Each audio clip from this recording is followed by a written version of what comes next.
नमस्कार, आपका पसंदीदा डिबेट शो देश का सवाल लेकर हाजिर हूं। मैं हूं मनीष अवस्थी। नॉर्थ से लेकर बंगाल और हैदराबाद से लेकर दिल्ली तक बवाल के बीच नागरिकता संशोधन बिल कानून बन चुका है।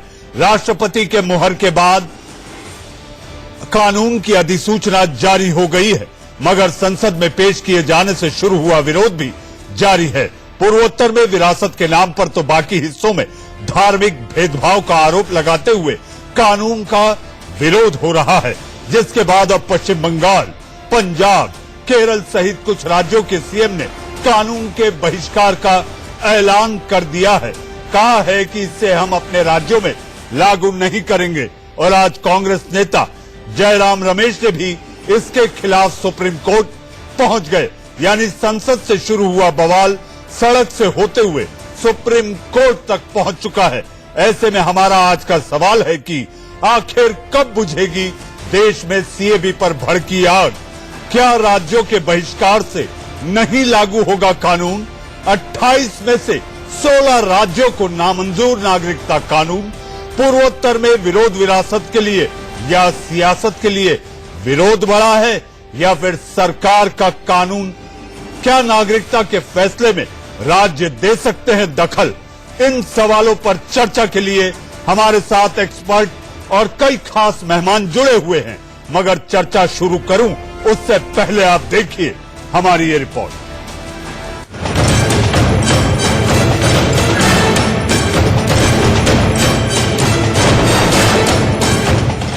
सीएबी पर अब केंद्र वर्सेस राज्य सरकार।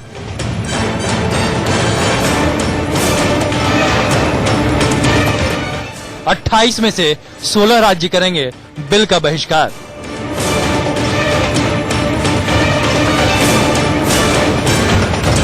असम से बंगाल तक जारी है बिल पर संग्राम।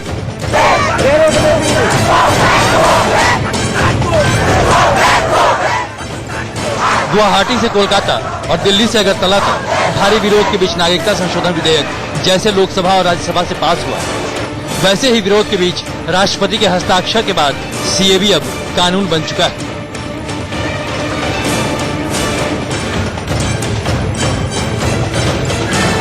यानी 31 दिसंबर 2014 तक।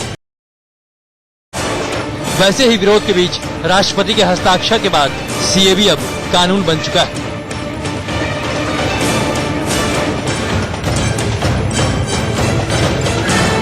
यानी 31 दिसंबर 2014 तक पाकिस्तान, बांग्लादेश और अफगानिस्तान से भारत आए गैर मुस्लिम शरणार्थी अब भारत की नागरिकता के हकदार हो चुके हैं।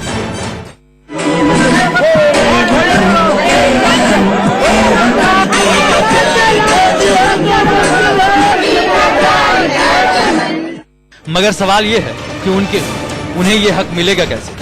क्योंकि पंजाब, केरल और पश्चिम बंगाल की सरकार ने इस बिल को अपने राज्यों में लागू करने से इनकार कर दिया है। वहीं कांग्रेस शासित सभी राज्यों से भी ऐसी ही आवाजें सुनाई दे रही हैं। बिल पास हुआ है इस रूप में, उससे पूरे देश में बहुत आक्रोश है। मोदी जी और अमित शाह जी खुद स्टेटमेंट देकर के मीडिया के माध्यम से इसको दबाना चाहते हैं। देखिए, अखिल भारतीय कांग्रेस कमेटी ने जो स्टैंड लिया है उससे इतर हमारा तो स्टैंड नहीं हो सकता। वो जो स्टैंड हमारे अखिल भारतीय कांग्रेस कमेटी का, वही स्टैंड हमारा भी होगा। और कल तो मुलाकात होगी सभी नेताओं से और चर्चा कर लेंगे। एक्चुअली आज मुसलमानों को निकाला गया है, कल सिखों को निकाल दिया जाएगा। ये देश के हित में नहीं। बिहार में पार्टी लाइन से हटकर बिल का विरोध कर रहे जेडीयू नेता प्रशांत किशोर ने गैर बीजेपी मुख्यमंत्रियों से भी बिल का बहिष्कार करने की अपील की है। प्रशांत किशोर ने ट्विटर पर लिखा है, संसद में बहुमत आगे रहा, अब न्यायपालिका के अलावा देश की आत्मा को बचाने की जिम्मेदारी देश के 16 गैर बीजेपी मुख्यमंत्रियों के ऊपर आ गई। पंजाब, केरल और बंगाल में मुख्यमंत्री ने सीएबी को नामंजूर कर दिया है। अब बाकियों को भी इस मामले में अपना रुख स्पष्ट करना चाहिए। प्रशांत किशोर की यह अपील वैसे मुख्यमंत्रियों के लिए भी है जो नीतीश कुमार की तरह बीजेपी के समर्थन से सरकार चला रहे हैं। फिलहाल 28 में से 17 राज्यों में बीजेपी और एनडीए की सरकार है। मगर सवाल है कि क्या कोई राज्य केंद्र सरकार के नागरिकता कानून को मानने से इनकार कर सकता है, और हाँ तो कब तक? क्योंकि नागरिकता केंद्र का विषय है, राज्य का नहीं।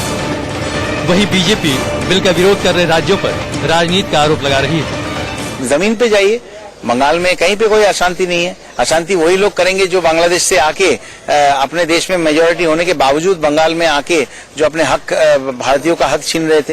वो कोई अशांति नहीं है और बंगालियों में बहुत खुशी है, जो एक्चुअल भारतीय है उनको बहुत खुशी है। जो अपने देश में प्रोसिक्यूटेड थे वो हिंदूज, वो पारसीज, वो जैन, वो बुद्ध जो बाहर से आए हैं, बंगाल में रह रहे हैं, लेकिन उनको कोई सम्मान नहीं मिला, कोई सिटीजनशिप का दर्जा नहीं मिला, वो बहुत खुश है और उसलिए बंगाल एकदम शांत है। सवाल है कि एक तरफ शरणार्थी खुश है, तो असम सहित पूर्वोत्तर के सभी राज्यों में 5 दिनों से विरोध प्रदर्शन क्यों हो रहा है? कर्फ्यू लगाने और सेना बुलाने की जरूरत क्यों आई? पीएम, सीएम और राज्यपाल को बार बार अमन की अपील क्यों करनी पड़ रही है? और असम में फायरिंग के दौरान 3 प्रदर्शनकारियों की मौत का जिम्मेदार कौन है? देखिए हालात क्यों हुआ और इसका लिए कौन जिम्मेदार है। देखिए असम का और नॉर्थ ईस्ट का जो सेंटिमेंट है, जो लैंग्वेज का, वो कल्चर का, हेरिटेज का, ये भी अलग है। तो जब सेंट्रल गवर्नमेंट नॉर्थ ईस्ट और असम का लोगों का जो सेंटिमेंट है वो लैंग्वेज का लिए और रिलीजन का, उस सेंटिमेंट का वो रेस्पेक्ट नहीं कर रहा। पूर्वोत्तर में हालात की गंभीरता का अंदाजा इसी से लगाया जा रहा है कि जापान के पीएम शिंजो आबे की भारत यात्रा टालनी पड़ी। 15 दिसंबर को गुवाहाटी में शिखर सम्मेलन में शिंजो आबे हिस्सा लेने वाले थे। इसके पहले बांग्लादेश के विदेश मंत्री अब्दुल मोमिन और गृह मंत्री असदुज्जमान की यात्रा भी रद्द हो गई। हालात के मद्देनजर गृह मंत्री अमित शाह का पूर्वोत्तर दौरा भी रद्द कर दिया गया। पूर्वोत्तर के राज्यों में अपनी विरासत बचाने के नाम पर बिल के खिलाफ आग लगी है, तो देश के बाकी हिस्सों में धर्म के नाम पर विरोध हो रहा है।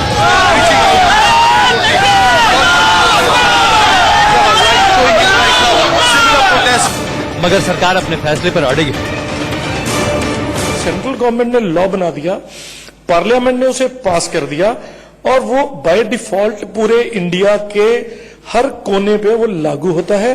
फेडरलिज्म जो है वो यही कहता है कि the law made by central government is applicable for all. शायद तभी संसद में सुलगते पूर्वोत्तर की जगह सत्ता पक्ष में राहुल गांधी के रेप वाले बयान पर विवाद खड़ा कर लोगों का ध्यान भटकाने की कोशिश कर रही है। गांधी खानदान का एक बेटा सरेआम कहता हुआ हिंदुस्तान में बलात्कार करो। Bureau report, India news.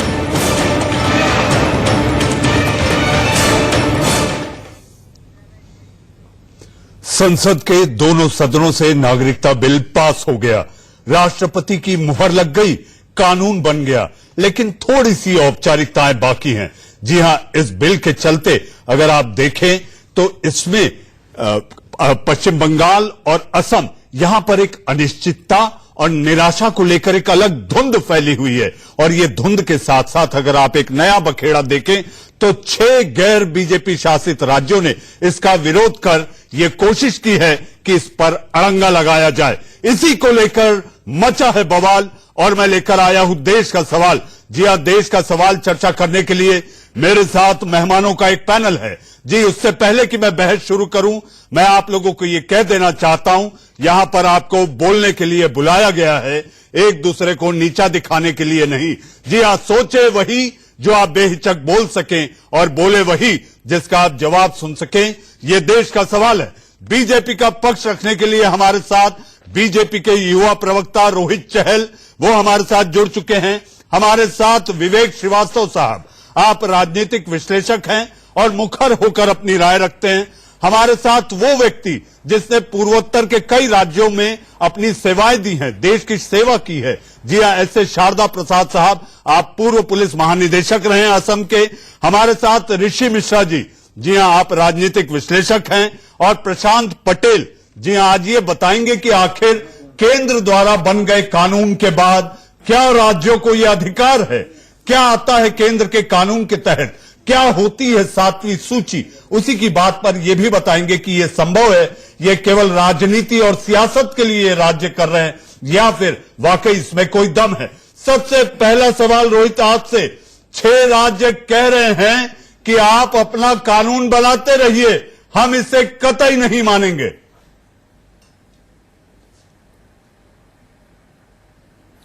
देखिए, मुझे लगता है कि मनीष जी इसमें कोई दो चार मतलब हैरानी नहीं है। मुझे लगता है कि जिससे अपेक्षित था, उम्मीद थी कि हाँ भैया इस तरीके से विरोधी लोग करेंगे, क्योंकि कांग्रेस पार्टी की वहां पे सरकार है या उनके गठबंधन साथी की सरकार है। जिस तरीके से आप देखिए वही लोग हैं, चाहे वो 370 का लेकर विरोध करने वाली बात आई थी, चाहे ट्रिपल तलाक की बात आई थी, चाहे वो राम मंदिर का इशू था, लगातार ये लोग उसका विरोध करते रहे। आप पार्लियामेंट ने अगर उसको पारित किया और जो जनता चाहती थी, जो वहां से विस्थापित हैं, जो प्रताड़ित हैं, जिनके ऊपर अत्याचार किया, जिन मां बहनों की इज्जत को बचाने का काम वहां से यहां पर जो लेकर आए जो लोग थे, वो अगर उनको नागरिकता देने का काम उन अल्पसंख्यकों को दिया गया है तो उसमें दिक्कत क्या है? वो कांग्रेस पार्टी जो यहाँ पे अल्पसंख्यकों की बात करती थी, जो तुष्टीकरण की बात करती थी, आज वहां से सताए हुए पीड़ित अल्पसंख्यक अगर आए हैं, उनको नागरिकता दी गई तो तकलीफ क्यों हो रही है? तो मुझे लगता है ये हरियाली आंसू से ज्यादा कुछ नहीं है, ये वोट बैंक की राजनीति है, उससे ज्यादा कुछ नहीं है। मुझे लगता है कि यह ज्यादा दिन तक चलने वाला नहीं है। जी, आप अपनी बात पूरी करें रोहित, आप अपनी बात पूरी करें, फिर मैं ये भी पूछूंगा अगर ये सब कुछ सही है तो पूर्वोत्तर में ये आग कौन भड़का रहा है? सियासत में घी कौन डाल रहा है इस आग में? देखिए मनीष जी, बिल्कुल मैं उस प्रश्न का उत्तर भी आपको साथ साथ देता हूं। देखिए कांग्रेस पार्टी जो मुझे लगता है कांग्रेस पार्टी है, जिस तरीके से उनको पता है, जो मूर्ख बनाने का काम लगातार जनता को लगातार करती रही है 70 सालों तक, आज उसी में उस प्रयास में लगी हुई है। जब कांग्रेस कहां से आ गई थी? आज जो वहां से प्रताड़ित लोग हैं, जो सताए हुए लोग हैं, भारत में आए, और सबसे बड़ी बात आप असम में, सर मेरे को बोलने दीजिए, मैंने तो आपको आपका विषय आएगा जो आप बोल लीजिएगा। देखिए मुझे लगता है जब वहां के असम की बात करें तो असम के अंदर असम अकॉर्ड 1985 में राजीव गांधी जी के समय में वो हुआ था, और उसके अंदर जो क्लॉज 6 था, उस क्लॉज 6 के तहत उसके अंदर वहां के लोग थे, उनके साथ बैठकर, चाहे वो आसू था, असम गण परिषद थे, उन सबको उसके अंदर सम्मिलित करके और उनको बिठाकर उसके चर्चा करके और वहां का समाधान करना था। लेकिन आज तक उसकी बैठक नहीं, जो कमेटी बनाने की बात थी, कमेटी ही नहीं गठित की गई, कमेटी गठित नहीं गई। अब उस कमेटी को बनाया गया, उसकी गठित की गई, उसको लेकर अब काम शुरू होना है। हम तो चाहते हैं कि वहां पर, और मुझे लगता है कि कुछ ज्यादा दिक्कत वहां पर भी नहीं होने वाली, जिस तरीके से आप देखें तो। आप सीओबी के बाद जो आग लगी है उसकी बात करिए ना, सीओबी के बाद जो आग लगी है उसकी बात करिए। आप कहां चले गए? में किया, पैसे में किया, चाहे वो राम मंदिर में किया, अब जब पूरी तरीके से वो फेल हो चुके हैं, देखिए आप ये चाहते हैं पार्टी हर चीज के लिए रिस्पॉन्सिबल है, करनी चाहिए। आपकी लोग परेशान है, आपको पता आप लोगों की नाकामी है। देखिए जो क्लॉज 6 के अंदर जो वहां पे कमेटी बनानी यहाँ पर पैनल में बैठे लोग भी ये जानना चाहते हैं कि आखिर पूर्वोत्तर की आग कैसे रुकेगी? रोहित, अब आपने सीएबी मिसमैनेज किया है। विवेक जी आपके पास आ रहा हूं, विवेक जी आपके पास आ रहा हूं, मैं बात करूं। देखिए मुझे लगता है जी, देखिए विवेक जी का दर्द समझ में आता है कि जो बांग्लादेशी घुसपैठी है, जो वामपंथी हर चीज में आप कांग्रेस को ले आएंगे। मिसमैनेज रोहित भाई, मिसमैनेज आप कर रहे हैं, सरकार आपकी है, उनकी तकलीफ तो दर्द जायज है, लेकिन मुझे लगता है कि वहां पर जो मूल जो है, कोई वोट बैंक की राजनीति नहीं है असम के अंदर। इनर लाइन परमिट की बात है, उसके साथ कोई छेड़खानी नहीं की गई जो बाकी राज्यों के अंदर। असम के अंदर भी अगर आप देखें जिस तरीके से, अगर असम के अंदर भी ये दिक्कत नहीं होती, अगर कांग्रेस पार्टी 1985 में जब असम अकॉर्ड की बात की गई और उस समय जो वहां की रीजनल पार्टी, उनको बिठा के सब कुछ करना था, लेकिन उन्होंने जो कमेटी गठित करी थी वो आज तक नहीं की गई, क्योंकि चाहते नहीं थे मुद्दा समस्या समाधान हो, और आज समस्या समाधान करने का काम नरेंद्र मोदी सरकार ने किया है। ठीक है विवेक जी, हवाई किले की बातें करेंगे, विवेक जी सॉल्व नहीं होगी। विवेक जी, देश का कानून बड़ा या पार्टी लाइन का कानून? जी जी विवेक जी, देश का कानून बड़ा या पार्टी लाइन? अब आप सुनिए, मेरी बात को ध्यान से सुनिए। पहली चीज है लोकसभा के अंदर, हाँ मेरे को उत्तर देने दीजिए। सबसे पहली बात है, लोकसभा के अंदर जो बिल पास हुआ है ये देश के संविधान की मूल भावना के खिलाफ है, ये एंटी सेकुलरिज्म है। अगर आपने बाकी धर्मों के लोगों को एज ए रेफ्यूजी वेलकम किया है, मुसलमानों को भी करना चाहिए। पाकिस्तान और अफगानिस्तान के अंदर शिया, अहमदिया, बलोची प्रताड़ित हैं, उनके प्रति भी आपका फर्ज होना चाहिए। दूसरी बात, दिल्ली के आदर्श नगर में पाकिस्तान से आए हुए हिंदुओं की बस्तियां हैं, 6 साल से मोदी सरकार उनको एक बिजली की लाइट नहीं दे पाई, ये आज हिंदुओं के संकट मोचन बने हुए हैं। तीसरी बात, वापस कांग्रेस के पास जा जाकर के 20 साल पहले दिल्ली सरकार के अंदर में इन्होंने किसी से कोई बात नहीं जो करी, आपके रिश्तेदार हैं अरविंद केजरीवाल जी, उनको बोल देते ना, लाइट का बल्ब लगा के आ जाते आप वहां के तीनों ग्रुपों के जो सताए हुए अल्पसंख्यक हैं उनको लेकर सरकार ने ये काम किया है। किस किस से बात ऋषि जी, करी? आपने ऋषि किसी जी, से बात देश नहीं का करी है। कानून आपके जो मुख्यमंत्री जो है बोलिए अरविंद केजरीवाल जी को, जो बांग्लादेशी घुसपैठियों को लाना चाहते थे, जो विस्थापित हिंदुओं को बिजली दे देते, पानी दे देते, भैया बिजली पानी जो है वो दिल्ली सरकार के अंदर आता है, तो उनको यहाँ बैठ के गलत जानकारी मत दीजिए। दी है, लेकिन विवेक जी विवेक से काम लेना है। विवेक जी, देश का सवाल है, विवेक से काम लिया जाएगा। विवेक जी आपके नाम में विवेक है, आपके नाम में विवेक है। विवेक जी, रोहित हमारे साथ और भी मेहमान हैं, इनको भी मैं शामिल कर लूं। ऋषि जी, देश का कानून बड़ा या पार्टी लाइन? देखिए मनीष जी, आपने बहुत ही बड़ी बात आज कही है कि देश बड़ा या देश से बड़ा कुछ ऐसा नहीं है, लेकिन मेरा ये मानना है कि आप इसके कॉन्क्रीट रीजन में क्यों नहीं जाते हैं। आप अमित शाह जी के बयान को देखिए, पार्लियामेंट में उन्होंने क्या कहा कि कैब लाने की क्या जरूरत पड़ी। मेन बेसिक है कैब क्यों लाया गया आज, जिसके कारण इतना बड़ा आंदोलन हमारे पूर्वोत्तर साइड में हो रहा है। तो कैब क्यों लाया गया, क्योंकि देश का बंटवारा धर्म के नाम पर हुआ। तो ये रोहित चाहल जी से पूछिए, जो ये इतिहास पढ़ के नहीं आते हैं, कि इन्हीं के जो गुरु हैं वीर सावरकर, जिसको मैं वीर नहीं मानता हूं, ये लोग मानते हैं। सावरकर ने 1935 में जो टू नेशन थ्योरी धर्म के नाम पे दिया था, और अंग्रेजों से पोषित चेले थे सावरकर, जिसके कारण देश बड़ा हुआ, उसके कारण क्या जाना पड़ा। आपको देश में माफी मांगनी चाहिए। इसीलिए देश सावरकर के चेले हैं, गुरु जी ने अंग्रेज से पेंशन लेते थे, अंग्रेज से पेंशन लेके खाते थे सावरकर। जिस सावरकर ने धर्म के नाम पे, देखिए मनीष जी, दो लोग, मैं हमेशा हर चैनल पे कहता हूँ, दो लोग हमारे देश के बर्बादी के कारण थे, एक जिन्ना, दूसरा सावरकर। 1935 के अहमदाबाद के रैली को मैं कोट करता हूँ कि देश का बंटवारा धर्म के नाम से होना चाहिए। ये किसने कहा था? विपक्ष तो ये भी कहता है, मिश्रा जी विपक्ष तो ये भी कहता है कि इस कानून के बाद जिन्ना की आत्मा को शांति मिल रही होगी। हमारे गुरु बिल्कुल आज जिन्ना के विचार साकार होते दिखते हैं, ये विपक्ष कह रहा है। नहीं, मैं कह रहा हूँ, एक मैं इंडिपेंडेंट आदमी के होने के कारण मेरा भी मानना है कि आज जिन्ना की आत्मा को शांति मिल रहा होगा, कि हमारा चेले आज भी जिंदा है, अंग्रेज के चेले आज भी जिंदा है, सावरकर के चेले आज भी जिंदा है। मिश्रा जी, रोहित हमारे साथ ऐसे अफसर बैठे हैं जिन्होंने पूर्वोत्तर के कई राज्यों में उन्होंने सेवा की है। आखिर उनसे ये पूछना जरूरी है कि आखिर पूर्वोत्तर में जो आग भड़की है। रोहित, हमारे साथ ऐसे अफसर बैठे हैं जिन्होंने पूर्वोत्तर के कई राज्यों में उन्होंने सेवा की है। आखिर उनसे ये पूछना जरूरी है कि आखिर पूर्वोत्तर में जो आग भड़की है, शारदा प्रसाद साहब, ये कौन रोकेगा और कैसे रुकेगी, कैसे काबू होगी, कब अमन चैन लौटेगा? चुप हो जाओ। मिश्रा जी, रोहित दर्शकों के लाभ के लिए, हमारे जो दर्शक देख रहे हैं, रोहित शब्दों की मर्यादा बनी रहे।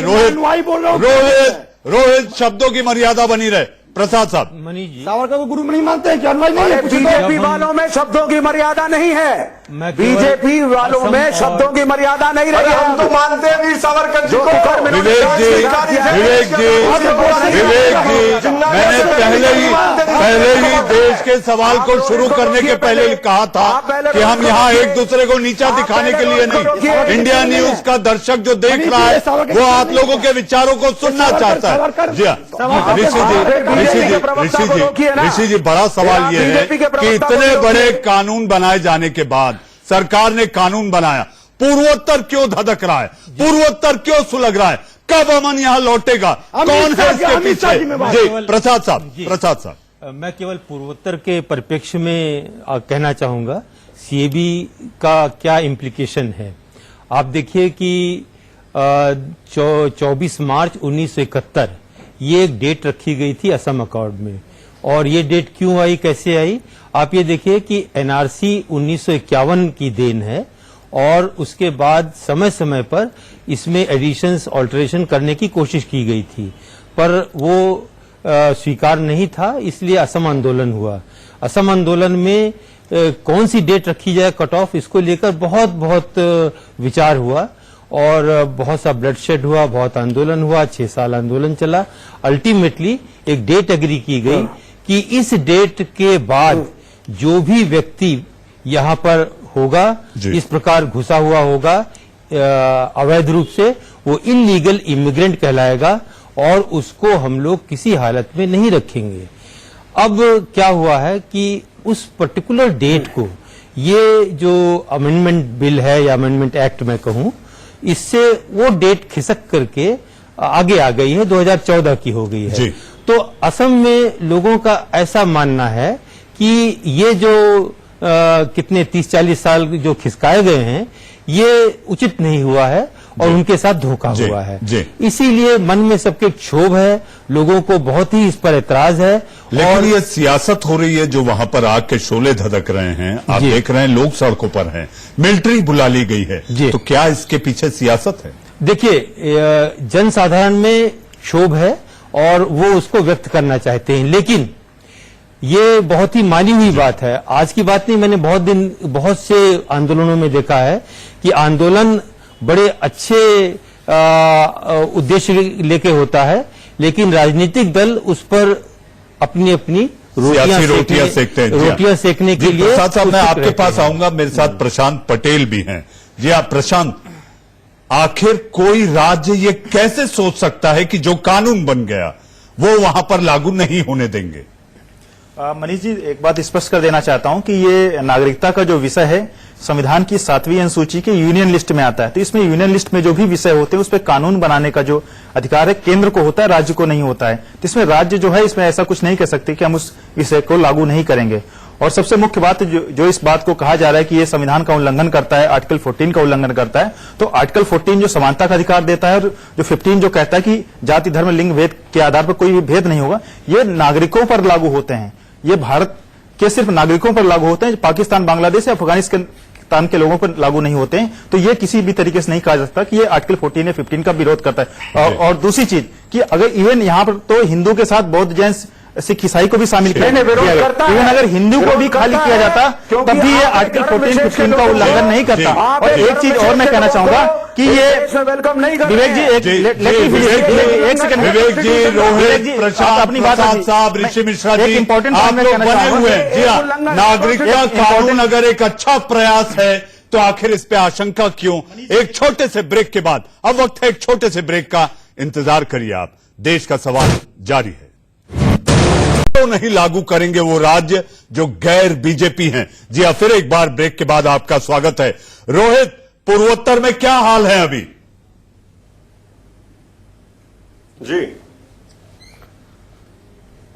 मनीष जी, मुझे लगता है देखिए पूर्वोत्तर की जहां तक बात है, जिस तरीके से मैंने बताया कि पूर्वोत्तर की जो समस्या है, अगर आप देखें चाहे अरुणाचल प्रदेश हो, मणिपुर हो, चाहे वो नागालैंड हो, चाहे वो मिजोरम हो, वहां पर इस तरह की दिक्कत नहीं। असम में जरूर थोड़ी दिक्कत है, मैं बिल्कुल मानता हूं। और जिस प्रकार के अगर आप देखें तो मैंने जिस प्रकार बताया कि असम अकॉर्ड के दौरान ही 1985 में जो क्लॉज 6 के तहत जो वहां पर उस समय कमेटी बननी चाहिए थी, उस समस्या का समाधान उसी समय हो जाता। अभी का लॉ एंड ऑर्डर कौन जिम्मेदार है? और आज वो पूरी तरीके से जो समस्या लॉ एंड ऑर्डर जो खराब हो रही है इसके लिए कौन जिम्मेदार है? इन लोगों की वहां पे हत्या हुई है, कौन जिम्मेदार है? अरे भैया सुन तो, कौन जिम्मेदार है? लॉ एंड ऑर्डर का शिखर सम्मेलन कैंसिल करना पड़ा, मंत्री का दौरा रद्द करना पड़ा। कांग्रेस पार्टी जिम्मेवार है, वामपंथी कम्युनिस्ट जिम्मेवार है, जिनके दुकान पे बड़ा ताला लग गया है, जिनके बांग्लादेशी घुसपैठिए है। मैं तो कह रहा हूं देखो बांग्लादेशी घुसपैठिए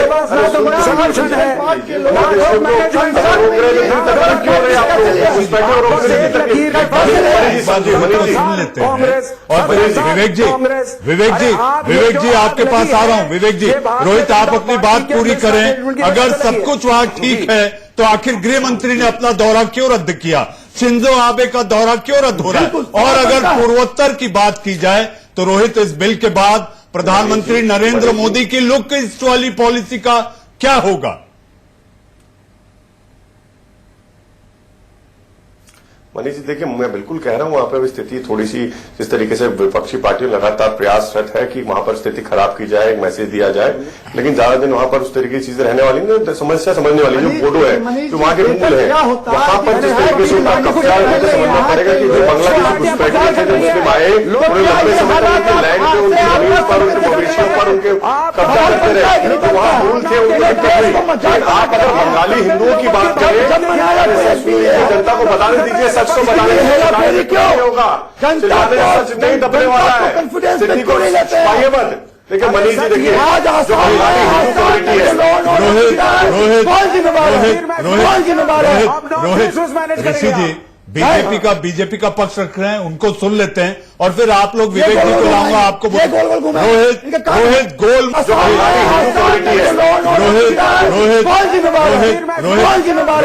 रोहित ऋषि जी बीजेपी का पक्ष रख रहे हैं, उनको सुन लेते हैं और फिर आप लोग विवेक जी को लाऊंगा आपको। रोहित गोल बातें नहीं, वहां के हालात क्या हैं ये सच और ग्राउंड रिपोर्ट बताने के लिए हमारे इस पैनल में शारदा प्रसाद साहब बैठे हैं, जो वहां के पूर्व पुलिस महानिदेशक रहे हैं। रोहित देखिए, शारदा प्रसाद सर जो बैठे हैं, मैं वही शारदा प्रसाद सर बैठे हैं, शारदा प्रसाद सर बड़े अच्छे जानते हैं, क्योंकि मुझे लगता है ये जो दोनों वामपंथी और कांग्रेसी बैठे हैं, वहां पर गया हूं, मैं वहां गया हूं। देखिए मुझे लगता है कि जो बारात वैली है, जिसमें करीमगंज आता है, सिलसिला आता है वैली, वो पूरी स्टार्टिंग से वो बंगाल का हिस्सा रही थी, तो बाद में असम का हिस्सा बनी।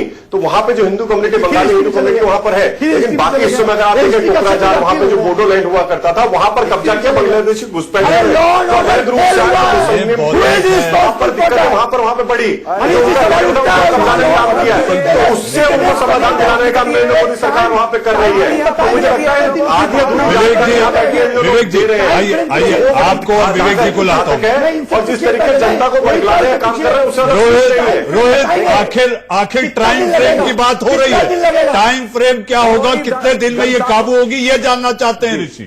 अरे आप जब राजनीति बंद कर देंगे इस इशू को लेकर, छाती पीटना बांग्लादेशी घुसपैठियों के लिए बंद कर देंगे, समस्या समाधान हो जाएगा।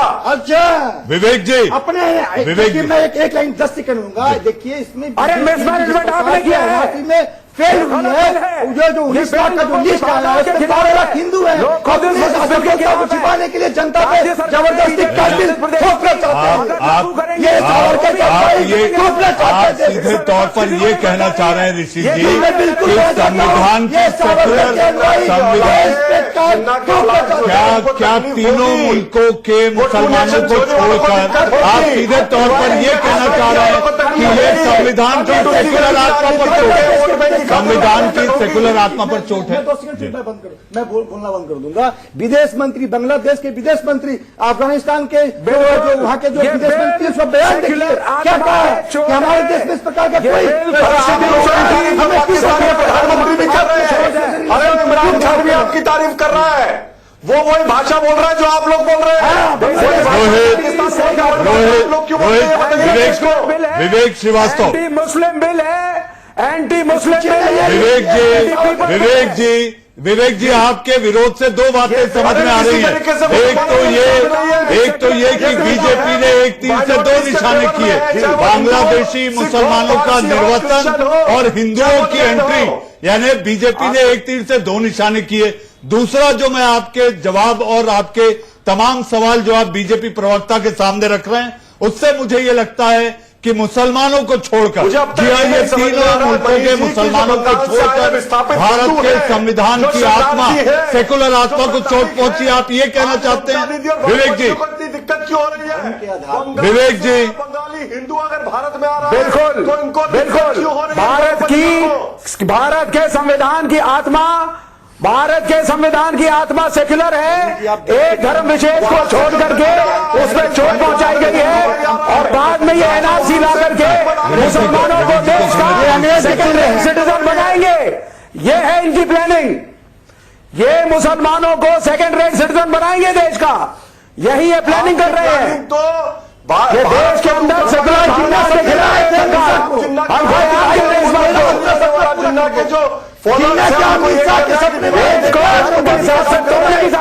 मोदी भाई मेरा सपना पूरा कर दो, इस बिल को पास करने से किसी से कोई डिस्कशन नहीं किया है। आए थे इन दिनों को। मेजॉरिटी से बिल लाने से सक्सेसफुल आप नहीं होंगे। लोगों की भावना आपके खिलाफ है। ऋषि जी, इस समय जरूरी यह है कि सियासत को लेकर एक ऐसी चीज जो हो ही नहीं सकती, राज्य लागू कर नहीं सकते, राज्य उसका विरोध नहीं कर सकते, आखिर फिर ये विरोध केवल विरोद के लिए, इससे ज्यादा कुछ दिखाई नहीं देता। प्रचार मनीष जी, इसमें बिल में कहीं पर भी ये नहीं लिखा है कि मुसलमानों के खिलाफ है। सिटीजनशिप बाय नेशनलाइजेशन के तहत 11 साल में सिटीजनशिप पहले मिलती थी, उस पर सिर्फ परसिक्यूटेड कम्युनिटीज के लिए सिर्फ 5 साल किया गया है। मुसलमानों के लिए कहीं कोई बैन नहीं कि वो सिटीजनशिप नहीं ले सकते।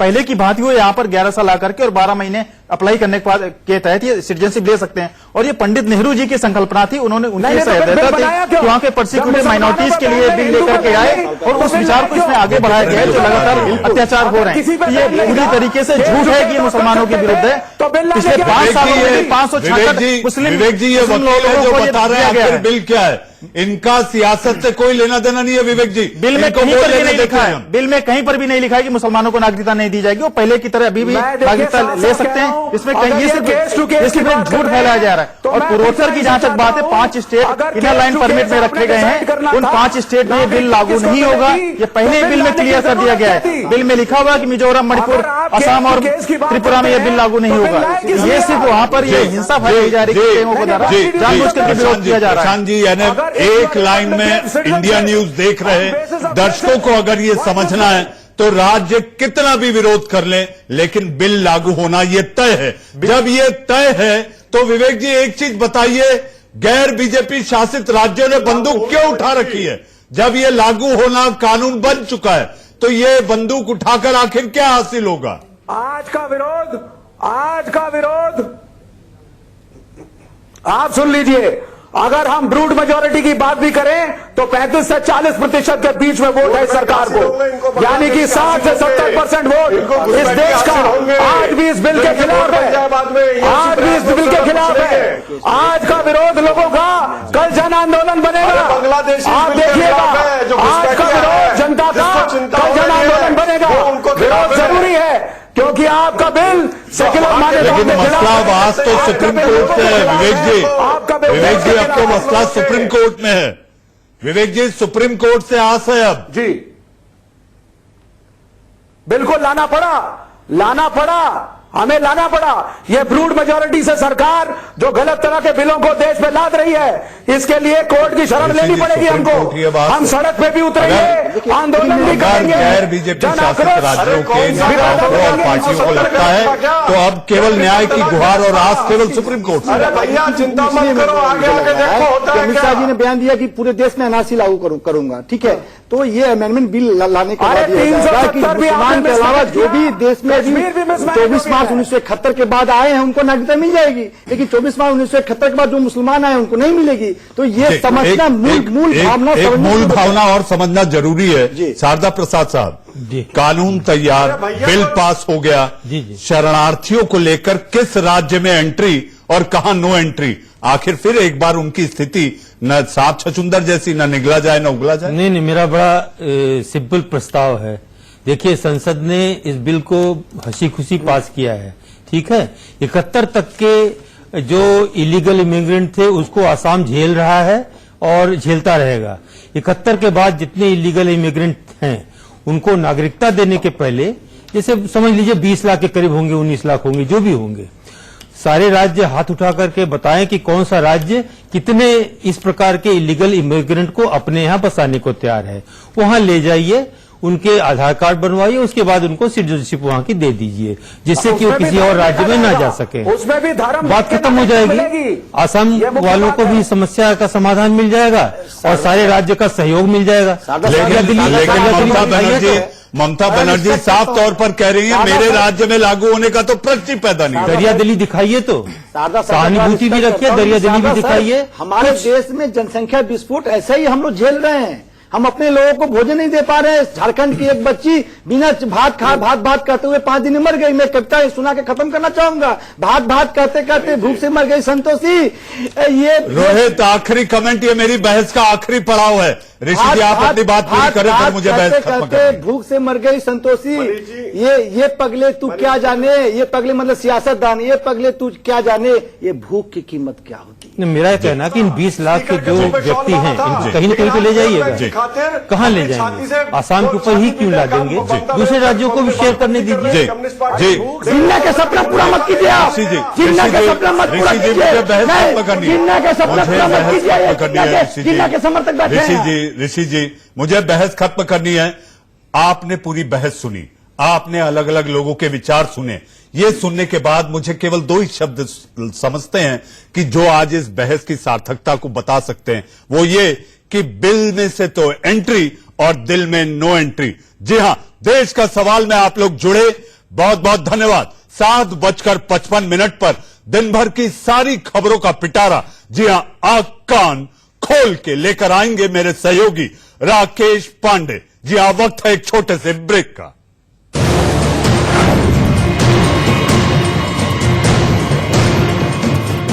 रेप इन इंडिया पर घिरे राहुल।